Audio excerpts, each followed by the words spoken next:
आप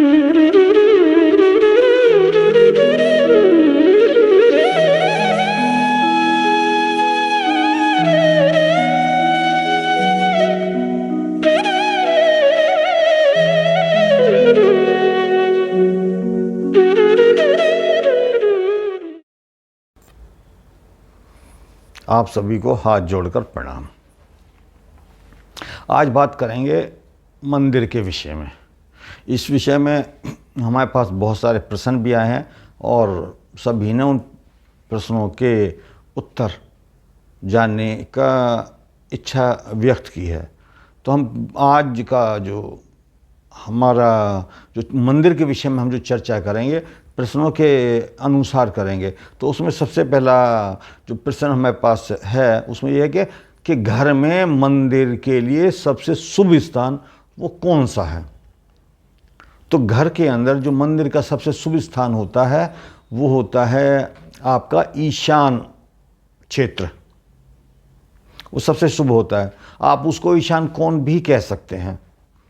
ईशान कोण जो होता है वो 45 डिग्री पर होता है और उसके साथ साथ आप उत्तर दिशा में यानी कि जो 0 डिग्री है या 360 डिग्री है वहाँ पर भी मंदिर बना सकते हैं और आप पूर्व दिशा में भी मंदिर बना सकते हैं। लेकिन सबसे शुभ स्थान जो माना गया है वो ईशान दिशा मानी गई है, ईशान क्षेत्र माना गया है, ईशान कोण माना गया है। तो आपको अपने मंदिर का जो निर्माण है वो ईशान क्षेत्र में ही करना उपयुक्त रहेगा और लाभ भी उसका आपको ज़्यादा मिलेगा। अब दूसरा प्रश्न है कि अगर हमारी कोई कंपनी है, किसी की भी कोई कंपनी है, बिजनेस हाउसेज है, शॉप है और कोई जैसे आपके शोरूम्स होते हैं और मॉल्स वगैरह होते हैं जिसमें बहुत सारी दुकान होती है, बहुत सारे बिजनेस अलग अलग तरह के होते हैं, या फिर कोई मैन्युफैक्चरिंग जो फैक्ट्री होती है या सर्विस इंडस्ट्रीज़ होती हैं, उसमें मंदिर का स्थान कहाँ होना चाहिए। तो जिस प्रकार घर में ईशान क्षेत्र, ईशान दिशा सबसे शुभ मानी जाती है, उसी प्रकार अगर आपकी व्यापारी हैं और बिजनेस क्षेत्र है आपका, तो आपका जो मंदिर है वो ईशान दिशा में ही शुभ होता है। उसके साथ साथ आप उत्तर दिशा में या पूर्व दिशा में यानी कि आप 45 डिग्री से 90 डिग्री के बीच का जो एरिया क्षेत्र है वहाँ पर मंदिर बना सकते हैं और 0 डिग्री से लेकर के 45 डिग्री तक या 360 डिग्री से 45 डिग्री तक का जो क्षेत्र होता है वहाँ पर मंदिर बना सकते हैं।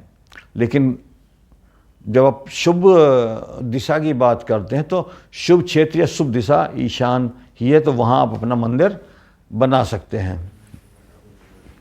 अगला प्रश्न है कि क्या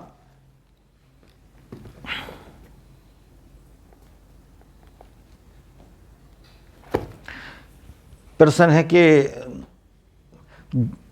क्या जो बिजनेस है या कोई बड़ी कंपनी है, फैक्ट्री है, होटल है या कोई रेस्टोरेंट है या किसी भी तरह का आपका जहाँ पे बिजनेस का कार्य होता है, तो प्रश्न हमारे पास है क्या रिसेप्शन में मंदिर को बनाया जा सकता है। तो उसमें हमारा आपको सजेशन ये है कि रिसेप्शन में मंदिर को नहीं बनाया जा सकता। अब जब कई बार हम जाते हैं वास्तु विजिट के लिए और बहुत सारी प्रॉब्लम्स भी होती हैं उनको, तो उसका एक मुख्य कारण आप जब रिसेप्शन में मंदिर बना लेते हैं तो वहाँ आप किसी को सीधे आने से रोक नहीं सकते। अब व्यक्ति कहाँ से आया है, क्या खा पी करके आया है और सीधे वहाँ, अब जूते चप्पल तो कोई बाहर उतार के नहीं आएगा, लेकिन मंदिर का जो क्षेत्र होता है वो पवित्र होता है, वहाँ आपको जूते चप्पल बाहर उतार के जाया जाता है। लेकिन रिसेप्शन में ऐसा संभव नहीं है क्योंकि वहाँ जो भी मीटिंग के लिए आएगा या जो भी बाहर से आएगा वो जूते पहन करके ही आएगा या चप्पल पहन करके आएगा। इसलिए हमारी दृष्टि में या हमारे अनुभव के हिसाब से आप रिसेप्शन में मंदिर नहीं बनाया जा सकता, हमारी तरफ से मना है। अब अगला प्रश्न है कि क्या मैं अपने हॉस्पिटल के में रिसेप्शन में मंदिर बना सकता हूँ? तो इस विषय में जैसे मैंने अभी पहले बताया है कि रिसेप्शन में, चाहे आपका फैक्ट्री है या मॉल है या आपका शोरूम है और या आपका हॉस्पिटल है या बैंक्वेट हॉल है, मैरिज होम है, वहाँ रिसेप्शन में मंदिर नहीं बनाया जा सकता। वो जगह मंदिर के लिए उपयुक्त नहीं होती है। आपको पूजा का या मंदिर का लाभ के स्थान पे आपको हानि ही होगी। तो इसलिए मेरा तो यही निवेदन है कि आप रिसेप्शन में मंदिर ना बनाएं। अगले प्रश्न पे आते हैं कि क्या मैं अपनी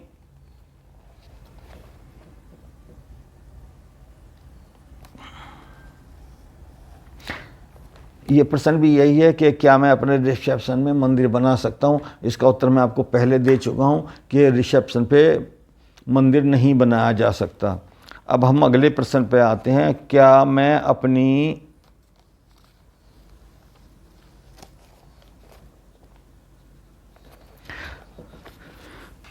जो ज़्यादातर प्रश्न आए हैं हमारे पास वो यही आए हैं कि क्या हम रिसेप्शन पे मंदिर बना सकते हैं? तो उसमें मेरा उत्तर है नहीं।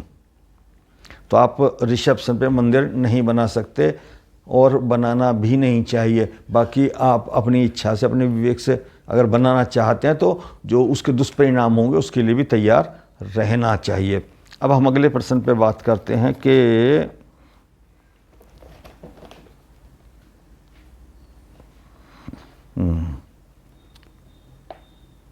क्या घर में वुडन लकड़ी का मंदिर रखा जा सकता है? घर में लकड़ी का मंदिर रखा जा सकता है। और इसके साथ साथ मेरा कहना ये भी है कि आप लकड़ी का मंदिर भी बनवा सकते हैं और आजकल बाज़ार में मॉडर्न तरीके से मंदिर आ रहे हैं, जैसे मार्बल के मंदिर आते हैं और वो पैक होकर के आपके घर आ जाते हैं और बाद में आगे उनको जोड़ दिया जाता है और वो मंदिर श्रेष्ठ रहता है क्योंकि वो ओपन होता है, उसमें तो कोई दरवाज़ा लगता नहीं है। लेकिन लकड़ी के मंदिर में ज़्यादातर लोग दरवाज़ा लगा के रखते हैं, तो उस दरवाजे के स्थान पे अगर आप पर्दे का प्रयोग करेंगे वो तो ज़्यादा उपयुक्त रहेगा। अगर आप दरवाज़ा वाला मंदिर बनवाते हैं, लकड़ी का मंदिर बनवाते हैं, तो उसकी साफ़ सफाई आप अच्छे तरीके से नहीं कर पाते हैं और वो दूषित हो जाता है, उसमें जाले हो जाते हैं और कई प्रकार की परेशानियाँ होती हैं। इसलिए अगर आप लकड़ी का मंदिर बनवा रहे हैं तो उसमें आप कोई भी दरवाज़ा ना लगाएं, उसको ओपन रखें। दरवाजे के स्थान पे आपको पर्दे का प्रयोग करना चाहिए या फिर अगर आप सामर्थ्यवान हैं तो जो मार्बल के पत्थर का जो मंदिर आता है वो श्रेष्ठ मंदिर होता है और उसी को प्रयोग करें।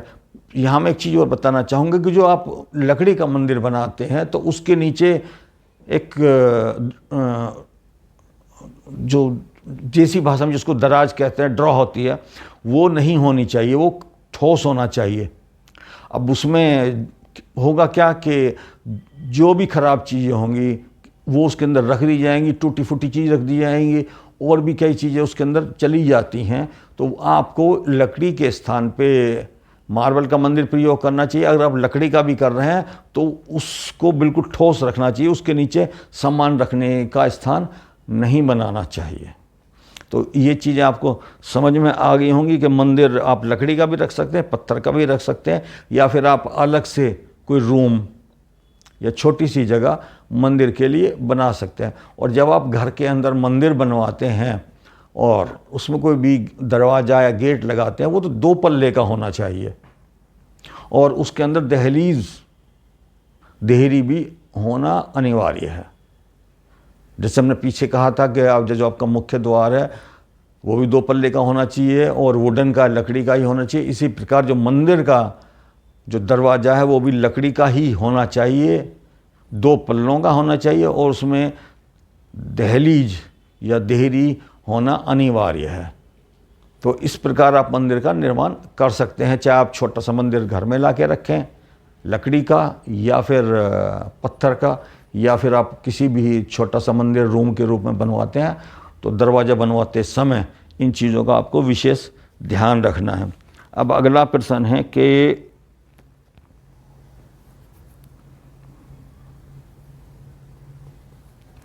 हाँ, प्रश्न यही था कि क्या मैं घर में लकड़ी का मंदिर बनवा सकता हूँ। इसका उत्तर मैंने दिया था, हाँ, लकड़ी का मंदिर बनवाया जा सकता है, आप उसका प्रयोग कर सकते हैं। लेकिन जब आप लकड़ी का मंदिर या कोई छोटा मंदिर प्रयोग करेंगे तो आपको एक चीज़ का ध्यान और रखना होगा कि उसके ऊपर कोई भी सामान ना रखें।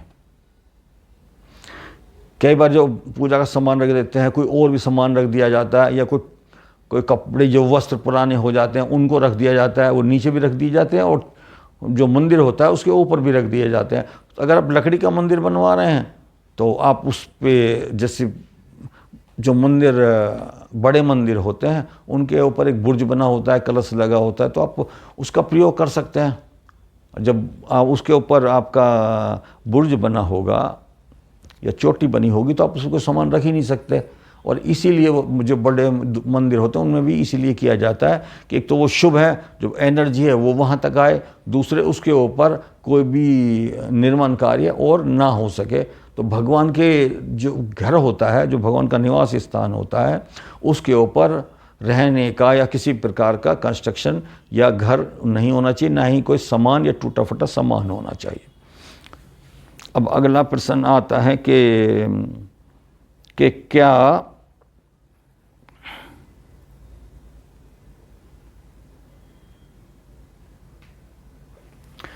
प्रश्न है कि घर के अंदर किस धातु की मूर्ति रखनी चाहिए और मूर्तियों का आकार क्या होना चाहिए।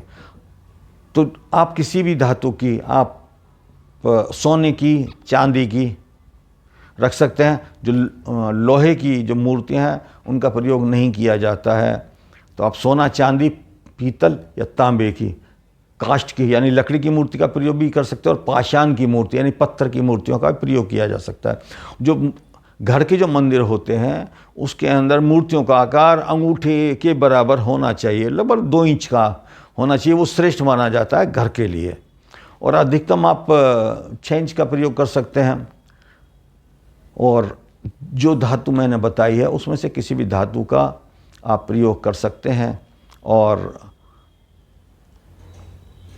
वो शुद्ध होनी चाहिए। कई बार पंच धातु की मूर्तियाँ भी होती हैं, उनमें अलग अलग धातुओं का प्रयोग किया जाता है, तो वो भी श्रेष्ठ मानी जाती है। तो जो मैंने बताया है, लोहे के अतिरिक्त आप किसी भी धातु की मूर्ति का प्रयोग कर सकते हैं। साथ साथ आप काष्ठ की, मिट्टी की या पाषाण की यानी पत्थर की मूर्ति। आपने देखा होगा जो मंदिर होते हैं, कुछ मंदिरों में काष्ठ की मूर्तियों का प्रयोग होता है और कुछ मंदिरों में जो पाषाण की मूर्तियाँ होती हैं, विग्रह जो होते हैं, उनका प्रयोग ज़्यादातर होता है।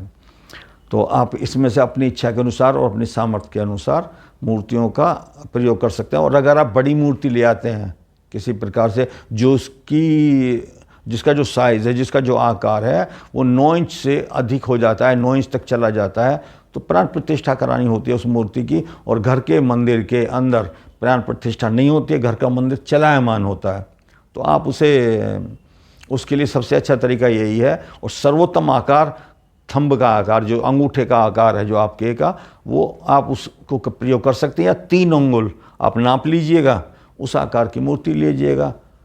4 अंगुल से, 5 अंगुल से और अधिकतम 6 अंगुल से मूर्तियों का आकार बड़ा नहीं होना चाहिए किसी भी हालत में, क्योंकि वो बजाय आपको लाभ देने के हानि देती हैं। और कई बार ऐसा नहीं है कि पूजाएं हमेशा लाभ ही देती हैं, उनसे हानि भी होती है। तो आपको सावधानी रखना अनिवार्य है। अब हम आते हैं अगले प्रश्न पे कि अगला प्रश्न है कि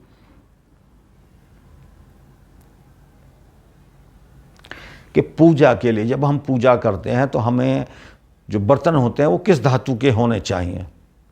तो उसमें मेरा सबको निवेदन यही है कि जो लोह पात्र होते हैं, जो लोहे के बने हुए पात्र होते हैं, जो आजकल बाजार में स्टील जिसको बोला जाता है वो भी लोह ही होता है, लोह मिश्रित होता है।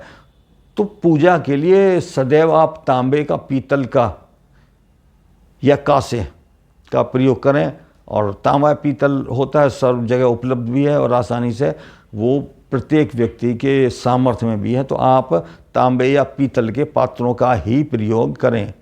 कई बार हमने देखा है कि पूजा में लोग स्टील का जल पात्र रख देते हैं, जो उचित नहीं है। हमेशा पीतल का या तांबे का ही रखें और उसी के बर्तनों में आपको प्रयोग करना चाहिए, यानी कि तांबे के और पीतल के पात्र प्रयोग में लाने चाहिए, वही सर्वोत्तम है। लोह के पात्र अगर आप प्रयोग करते हैं तो वो अनुचित है। अब आते हैं अगले प्रश्न पे कि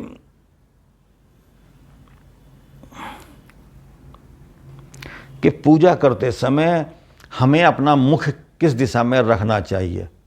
किसी को भी जब पूजा आप कर रहे हैं तो आपका मंदिर जब बन जाता है, वैसे सुविधा के अनुसार रखा जाता है, लेकिन आप अपने मंदिर का जो निर्माण है वो इस तरह से करवाएं, या अपना अगर आपका काष्ठ का या पाषाण का मंदिर है, पत्थर का मंदिर है या लकड़ी का मंदिर है, तो उसकी जो बैक है वो आप उत्तर में, पूर्व में या ईशान की तरफ रखें। जब आप पूजा करेंगे तो आपका मुख भी पूर्व में होगा, उत्तर में होगा या ईशान दिशा में होगा।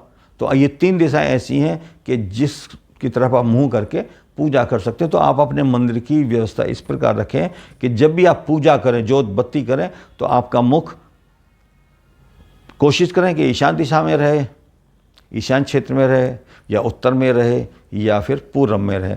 यही सर्वोत्तम दिशाएं हैं। वहीं क्योंकि ईशान दिशा में देवताओं का वास होता है, पूर्व दिशा शुभ दिशा मानी जाती है और उत्तर दिशा भी शुभ मानी जाती है। और ईशान कोण जो होता है, जहाँ पूर्व और उत्तर की दिशाएं आपके घर में या दीवार वहाँ जहाँ मिलती हैं, वो भी शुभ क्षेत्र माना जाता है। इस पर हम अलग वीडियो बनाएंगे, घर के अंदर शुभ क्षेत्र कौन से होते हैं और अशुभ क्षेत्र कौन से होते हैं। तो आप लोगों को अति शीघ्र इस विषय पर एक वीडियो मिल जाएगी। अब हम अगला प्रश्न लेते हैं कि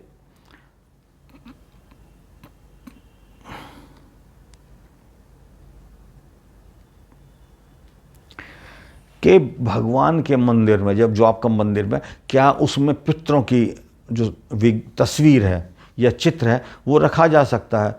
इसमें 2 बातें हैं कि अगर आप उन्हें पितृ ही मानते हैं तो उनके लिए आप अपने घर के दक्षिण दिशा का कोई भी स्थान चुन लीजिएगा, वहाँ रखिएगा। और अगर आप जो भी इस दुनिया में नहीं है, आपके पूर्वज, अगर आप उन्हें भगवान मानते हैं और भगवान मान के उनकी पूजा करते हैं, तो उनका स्थान मंदिर में है। तब आप उनकी जो विग्रह या उनका जो चित्र है आप मंदिर में रख सकते हैं। अब आपको तय करना है कि आप उन्हें क्या मानते हैं, खाली पितृ या भगवान। और मेरा सजेशन ये है कि जो आपके पूर्वज अब इस दुनिया में नहीं हैं और अपनी जिम्मेदारी का निर्वाह करके वो अब यहाँ से शरीर त्याग करके जा चुके हैं, तो आपको उनको भगवान मानना चाहिए। और अगर आप भगवान मान के उनका पूजन करेंगे, जैसे भगवान का करते हैं, तो आपको विशेष लाभ होगा और आपकी बहुत सारी परेशानियों से आपको मुक्ति मिल जाएगी।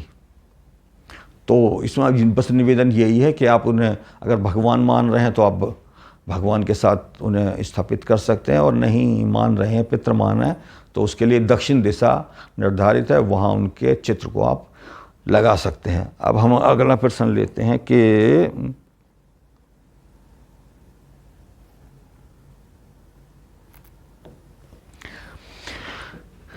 क्या स्त्रियां, जो रस वाला स्त्री हैं, जिनको एमसी हो रही है, क्या वो महिलाएं मंदिर में पूजा कर सकती हैं, वो स्त्री मंदिर में पूजा कर सकती है? तो इसमें हमारा उत्तर है कि नहीं, वो मंदिर में पूजा नहीं कर सकती, ना ही मंदिर में भगवान के चित्र को, और ना ही जो मूर्तियां हैं, ना भगवान के वस्त्र हैं, उनको स्पर्श नहीं कर सकती।